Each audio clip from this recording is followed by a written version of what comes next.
Salam sejahtera, perkenalkan saya Piri Maretra Montane SSNMA dari Prodi Desain Komunikasi Visual Universitas Multimedia Nusantara. Pada kesempatan ini, saya akan menyampaikan video pembelajaran untuk mata kuliah Creativity Theory yang dibuat sebagai salah satu persyaratan sertifikasi dosen dalam bidang pembelajaran. Sebelum memasuki proses pembelajaran, terlebih dahulu saya akan memaparkan RPKPS dan modul perkuliahan untuk mata kuliah DKV 214 Creativity Theory. Creativity Theory ini merupakan kelas paralel yang terdiri dari banyak kelas sehingga akan diampu oleh beberapa dosen pengampu dan akan dikoordinatori oleh salah satu dosen. Mata kuliah DKV 214 Creativity Theory berbobot 3 SKS dan diberikan untuk mahasiswa semester 1 dan merupakan salah satu mata kuliah wajib. Deskripsi mata kuliah. Mata kuliah Creativity Theory mengajarkan tentang melatih pemahaman mahasiswa tentang kreativitas dalam proses kreasi dengan cara memahami terlebih dahulu proses kreatif dan proses kreasi. Dalam prosesnya, mahasiswa akan belajar mengenai proses kreasi dan imajinasi yang terbentuk melalui memori yang berdasarkan pengalaman melalui proses penciptaan dan penyelesaian masalah. Pada akhir mata kuliah ini, mahasiswa akan diuji pemahamannya melalui penyelesaian sebuah masalah sederhana dengan solusi visual dan ujian tertulis di mana diharapkan mahasiswa mampu untuk menerapkan proses kreatif tersebut dalam setiap perancangan karya-karya kreatifnya, lanjutan pada tugas akhir atau skripsi. Pada bagian B, menjelaskan mengenai capaian pembelajaran atau learning outcome, yang terdiri dari capaian pembelajaran lulusan atau CPL, capaian pembelajaran mata kuliah atau CPMK, dan sub capaian pembelajaran mata kuliah atau sub CPMK. Capaian pembelajaran lulusan atau CPL yang dibebankan pada mata kuliah ada pada level KKNI 6, yaitu CPLC. Mahasiswa mampu menentukan gagasan secara individu maupun kelompok dalam berkarya. Capaian pembelajaran mata kuliah atau CPMK, setelah lulus mata kuliah ini, iptek dan teori dapat digunakan pada profesi desainer grafis pada tingkat madya dengan kompetensi CPLC, CPMK 1, yaitu mahasiswa mampu menganalisis strategi dan proses kreativitas melalui eksplorasi ideasi, gaya, dan referensi visual.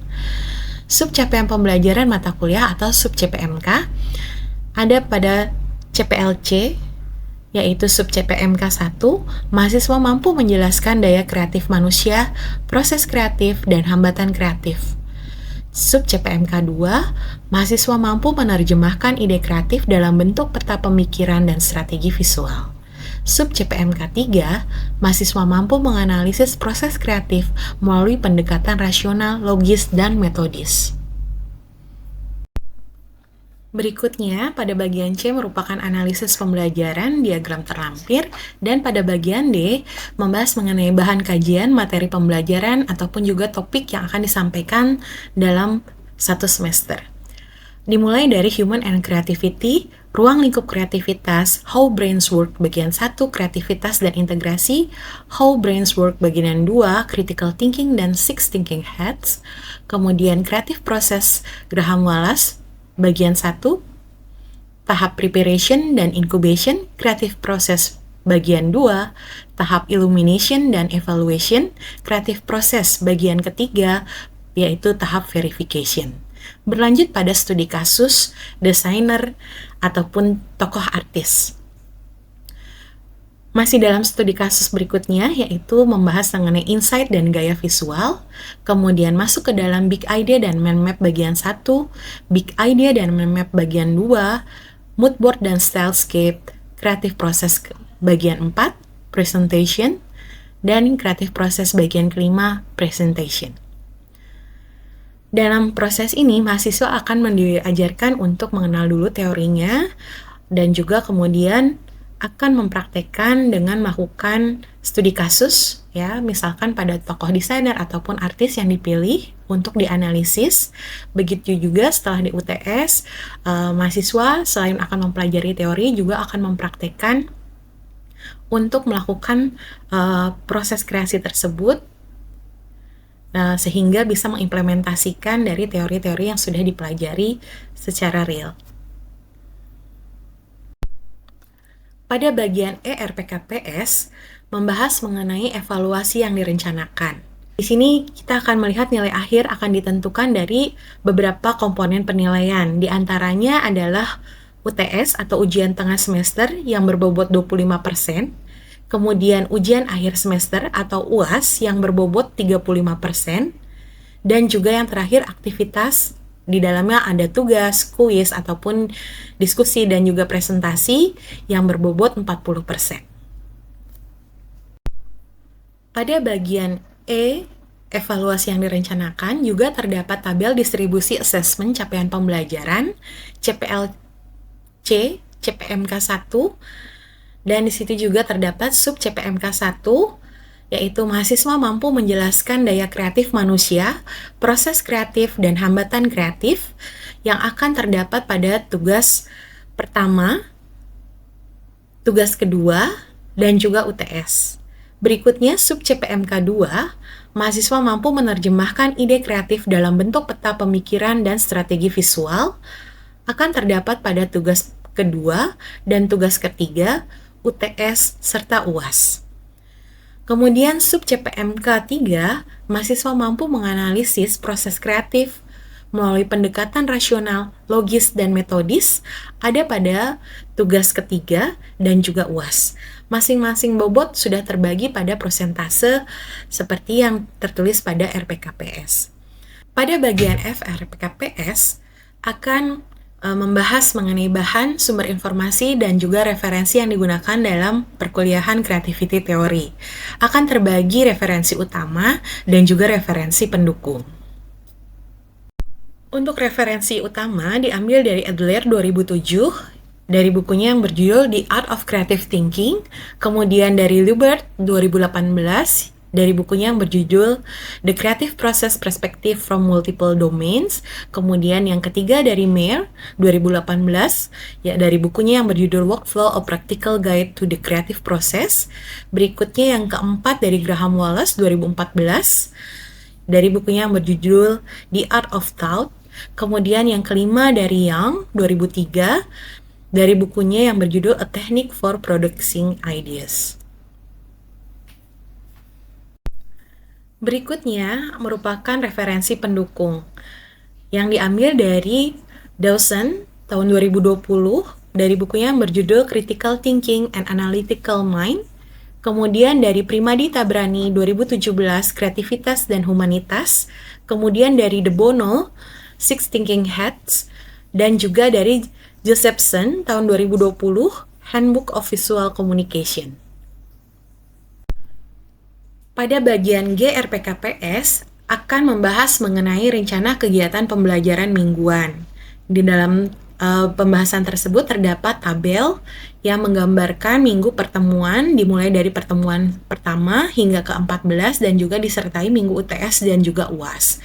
Berikanlah kegiatan tugas yang akan dilakukan selama 1 semester. Misalkan terdapat ada 3 tugas selama semester ini untuk mata kuliah Creativity Theory. Dan juga ada penjelasan kapan tugas tersebut akan diberikan, pada pertemuan berapa. Pada bagian akhir RPKPS terdapat lampiran analisa capaian pembelajaran. Setelah penjelasan keseluruhan RPKPS, saya akan kembali ke pertemuan ke-7 atau tabel bagian kolom ke-7, di mana nanti juga terdapat dokumentasi proses pembelajaran bersama mahasiswa di kelas. Untuk pertemuan ke-7 terdapat CPMK 1 dan sub CPMK 2, di mana kita mempelajari agar mahasiswa mampu menerjemahkan ide kreatif dalam bentuk peta pemikiran dan strategi visual. Adapun pokok bahasan yang akan terdapat pada pertemuan 7 ini adalah kreatif proses bagian ketiga. Sub pokok bahasannya adalah tahap verification dan juga studi kasus visual literasi. bentuk pembelajaran kuliah, dan kemudian nanti aktivitas mandiri mahasiswa membaca materi pembelajaran dari e-learning, dan dilanjutkan untuk aktivitas kelas di mana mahasiswa kemudian akan berlanjut untuk mempelajari melalui PPT Dati. Pada aktivitas kelas merupakan lanjutan dari pertemuan ke-6 dalam proses kreatif. Nah, di sini mahasiswa mendengarkan penjelasan tentang proses kreatif lanjutan tahapan verification melalui simulasi studi kasus berbasis visual literasi. Kemudian juga mahasiswa diarahkan untuk memahami dan mengkorelasikan simulasi tersebut dengan metode pemetaan pola pikir. Dan kemudian juga dalam pertemuan ini merupakan tahap rangkuman dari topik creativity proses mulai dari pertemuan 5, 6, dan juga 7. Untuk tugas kelas, di sini terdapat diskusi yaitu membahas tugas pertemuan 5, 6, dan 7, kemudian menyusun tugas kelas menjadi paper sebagai bahan UTS, dan juga mahasiswa menyimak kisi-kisi untuk UTS. Sebelum memasuki sesi pembelajaran di kelas, berikutnya saya akan terlebih dahulu menampilkan platform pembelajaran e-learning UMN di mana mahasiswa dapat mengakses platform tersebut pada kelas yang akan mereka ambil dalam semester tersebut. Dan kemudian ini saya akan berikan salah satu contoh tampilan pada semester ini, yaitu kelas Creativity Theory yang saya ampu. Dan di sini ada beberapa kelas paralel, dan saya akan klik salah satu. Nah, pada bagian awal general, di situ akan terdapat RPKPS dan juga ada kesepakatan perkuliahan di Cafe UMN. RPKPS ini wajib disampaikan di awal, dan ini dapat diakses oleh mahasiswa setiap saat dan juga mendownloadnya. Begitu juga dengan kesepakatan perkuliahan di Cafe UMN.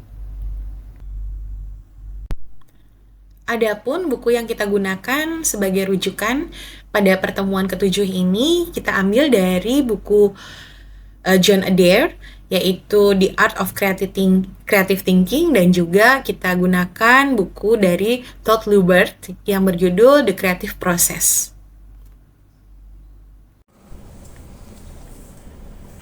Baik teman-teman, hari ini kita akan melanjutkan kembali untuk mempelajari proses kreatif. Yang akan kita gunakan adalah teori Graham Wallace. Sebelumnya kita sudah mempelajari mengenai tahapan proses kreatif dalam tahapan preparation, incubation, illumination. Pada hari ini teman-teman kita akan coba, sebelum kita memasuki materi baru mengenai literasi, literasi visual, dan kita coba implementasikan literasi visual itu pada teori Graham Wallace dalam fase proses kreatif verification. Di sini saya minta teman-teman untuk mengingat dulu materi yang sebelumnya tentang preparation, incubation, illumination, evaluation, dan verification. Dan itu merupakan tahap proses kreasi ketika kalian akan menghasilkan suatu solusi sebenarnya ya. Nah, sambil mengingat kembali materinya, saya akan coba melakukan sedikit permainan, di mana di sini permainannya ini mengenai tahapan proses kreasi. Ceritanya pendek, hanya 1 menit. Di sini saya bacakan ya. Di sini, Ara mendapat tugas membuat maskot. Ia mencari referensi selama 2 hari. Setelah itu, ia berhenti bekerja dan pergi jogging. Saat sedang berlari, tiba-tiba muncul ide maskot yang unik.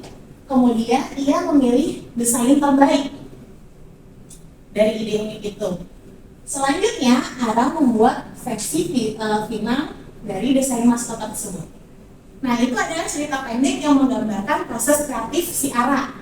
Nah, sekarang saya minta teman-teman untuk menentukan dalam tahapan proses kreasi Graham Wallace, preparation, kemudian incubation, illumination, evaluation, dan verification,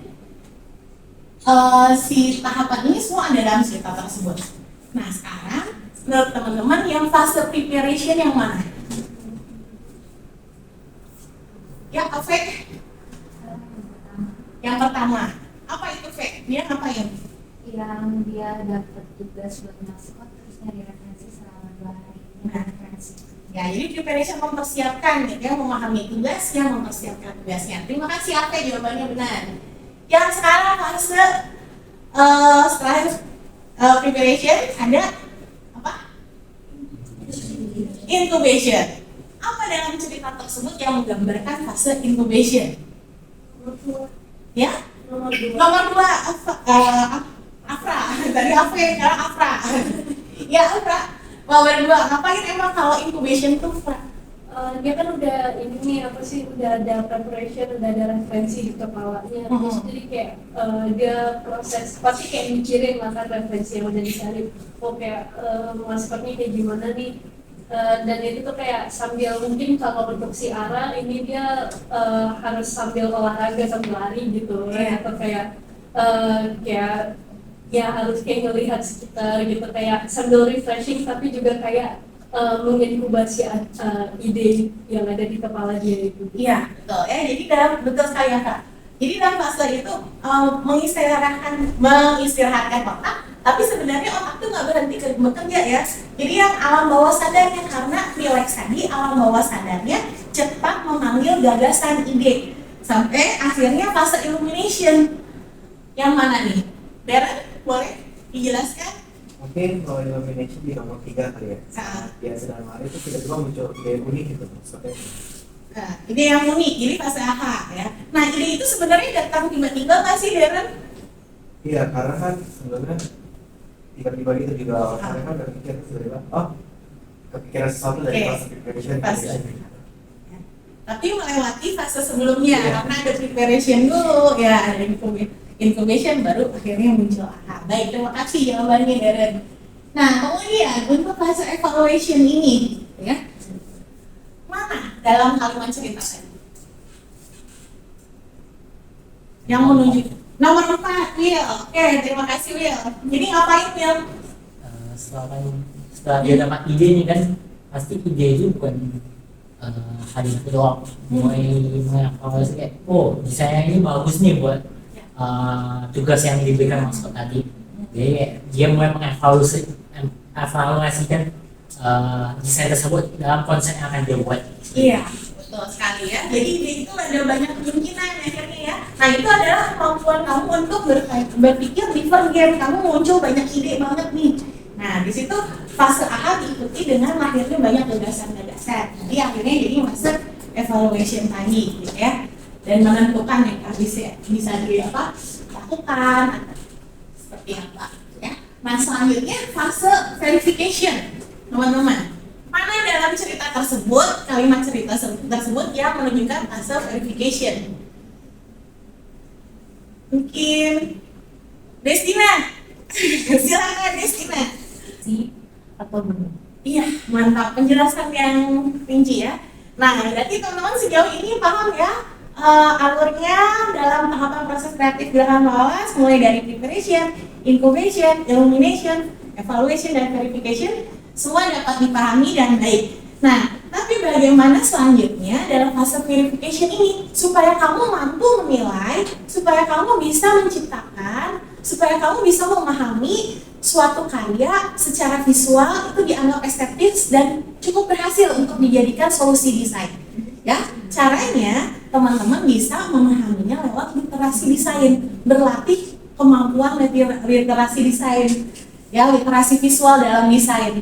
Jadi teman-teman tahu harus membuat poster itu akan seperti apa, memahami poster itu akan seperti apa, dan menciptakan poster akan seperti apa. Ya, oke, boleh di stop aja. Nah, setelah teman-teman dalam proses kreasi sebelumnya diminta untuk menghasilkan banyak kemungkinan jawaban, menghasilkan banyak ide melalui kemampuan berpikir kreatif kalian atau berpikir divergen, maka dalam langkah berikutnya kalian harus menggunakan kemampuan berpikir kritis kalian atau kemampuan berpikir konvergen, sehingga mampu nanti untuk menilai, memilih, ataupun menyempurnakan ide yang paling sesuai yang mana nih. Dan dalam tahapan tersebut, teman-teman sedang melakukan tahapan verification, di mana teman-teman akan menguji, menyempurnakan, dan juga mewujudkan ide itu apakah memang sudah selaras, sudah sesuai sebagai suatu solusi kreatif yang diharapkan, dan ini layak untuk digunakan. Baik, selanjutnya kita memasuki pada sesi berikutnya, sesi 2, yaitu membahas mengenai literasi visual. Nah, lalu apa sih itu literasi visual? Secara umum, literasi visual itu adalah kemampuan untuk membaca, memahami, dan menciptakan pesan melalui gambar atau media visual. Nah, konsep ini tidak hanya berkaitan dengan seni dan desain, tapi juga dapat diterapkan dalam berbagai disiplin ilmu lain dan juga dalam keseharian kita. Nah, literasi visual ini sangat berkaitan dengan bahasa, komunikasi, dan juga interaksi, teman-teman. Nah, media visual yang kemudian digunakan itu dapat untuk menyampaikan pesan, bertukar ide, serta membantu kita untuk memahami sesuatu dan juga berinteraksi. Lalu kemudian bagaimana melatih kemampuan literasi visual kita dalam desain grafis? Yang paling awal harus kita lakukan adalah dengan mempelajari dan menguasai tentang elemen desain, di mana elemen desain ini adalah sebagai dasar elemen-elemen untuk menciptakan suatu desain atau perancangan. Apa saja? Nah, elemen yang pertama adalah titik, kemudian garis, kemudian adalah bidang, bentuk, tekstur, warna, value, dan space. Selain teman-teman mempelajari tentang elemen desain, teman-teman untuk melatih kemampuan literasi visual kalian juga harus mempelajari dan menguasai prinsip-prinsip desain. Nah, di sini prinsip desain digunakan untuk sebagai pemandu bagaimana kemudian kita harus menyusun elemen-elemen tadi sehingga bisa tampil secara estetis dan juga efektif. Lalu, apa aja sih prinsip desain itu? Nah, yang pertama adalah rhythm atau irama, kemudian balance, keseimbangan, unity, kesatuan, kemudian proporsi, kontras, dan dominan. Sehingga elemen-elemen yang tadi kita ketahui, warna, bentuk, bidang, ataupun garis yang akan digunakan dalam suatu rancangan agar tampil estetis dan efektif, kita harus memperhatikan iramanya, keseimbangan, kesatuan, proporsinya, kontras, ataupun juga dominasinya. Produk DKV, contoh dalam poster WWF ini, literasi visual ini kemudian diterjemahkan dalam bentuk elemen visual, ya, tadi kan elemen dasarnya. Nah, kemudian diterapkan dalam bentuk warna, logo, image, kemudian copywriting, bahkan juga udah ada call to action. Nah, ini adalah bagian yang harus kita pahami.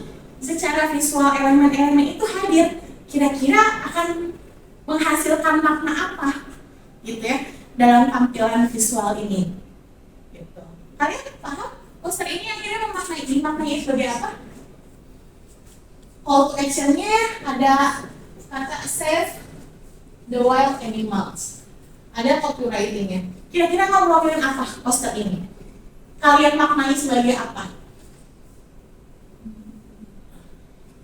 Ya, listen. Ya. Untuk menghentikan pemburuan hewan liar, gitu ya. Nah, apa yang bikin Maksen paham itu maknanya harus berhenti memburu hewan liar?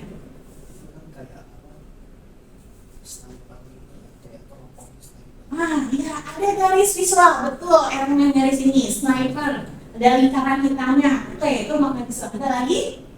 Itu kan kayak Ya. Ada text stop, ya. Ada lagi yang mau menambahkan? Betul sekali, Maksen.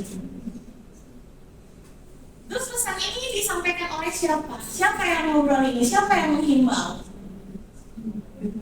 WWF, jadi si WWF ini bilang kepada dunia hentikan pemburuan hewan liar, gitu maksudnya, ya. Nah, kalian membaca simbol-simbol yang hadir lewat elemen visual tadi, ya. Terus dibikin finalisasi. Nah, kan untuk melakukan finalisasi, untuk memilih mana sih ide yang terbaik, itu kan harus dibutuhkan literasi visual gitu ya, supaya bisa mana sih yang paling bagus gitu ya, supaya perlu ditambahkan elemen visual apalagi dari sini. Nah, itu kan dibutuhkan kemampuan literasi visual. Oleh sebab itu teman-teman bisa memanfaatkan kemampuan kalian nih ya dalam literasi visual ini dengan berpikir divergen dan konvergen. Ya, ketika kalian berpikir konvergen, divergen, di sini teman-teman kan menghasilkan banyak ide. Tapi ketika itu banyak, kalian harus sortir salah satu. Nah, itu yang disebut ketika kalian memilih salah satu ide itu disebutnya konvergen. Nah, dalam fase verification ini, coba studi kasus berdasarkan tokoh. Setelah tadi kita berdiskusi mengenai proses kreatif pada tahapan verifikasi atau verification dan kemudian kita coba implementasikan dalam studi kasus, studi literasi visual, maka selanjutnya kita akan melanjutkan tugas kita. Kita akan coba susun keseluruhan tugas kelas kita dari pertemuan ke-5, 6, dan 7 untuk kemudian akan kita buat sebagai bahan UTS. Pada akhir sesi ini, saya akan menjelaskan mengenai kisi-kisi UTS. Dalam UTS, teman-teman diharapkan nanti menyusun paper hasil diskusi dari pertemuan ke-4 hingga ke pertemuan ke-7, khususnya tentang proses kreatif yang meliputi tahapan preparation, incubation, illumination, evaluation, dan verification melalui studi kasus dari tokoh seniman atau desainer yang telah dipilih melalui pendekatan visual perception dan visual literasi. Teman-teman juga nanti diminta untuk menyusun kembali hasil analisisnya dengan susunan sebagai berikut. Dimulai dari latar belakang tokoh, berisikan profil, jenis kreativitas, dan juga tingkat kreativitasnya.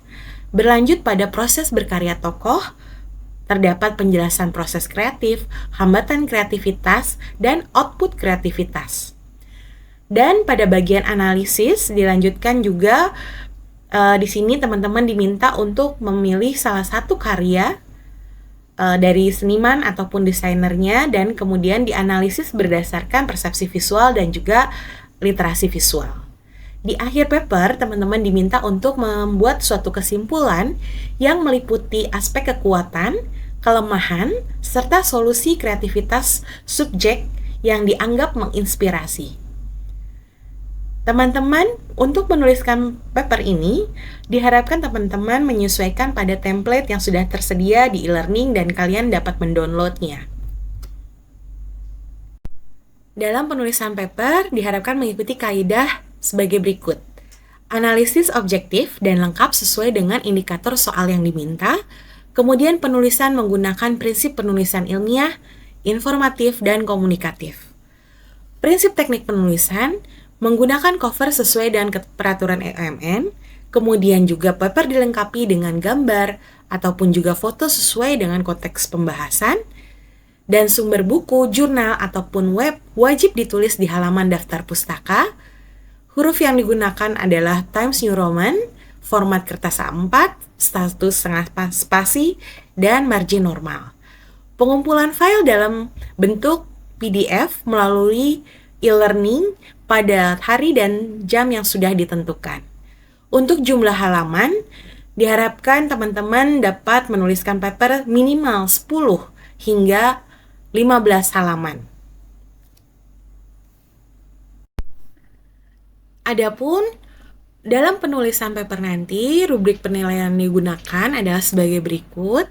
Penilaian akan terdiri dari 3 aspek penilaian, dimulai dari kedalaman analisis, prinsip penulisan, serta prinsip teknis penulisan.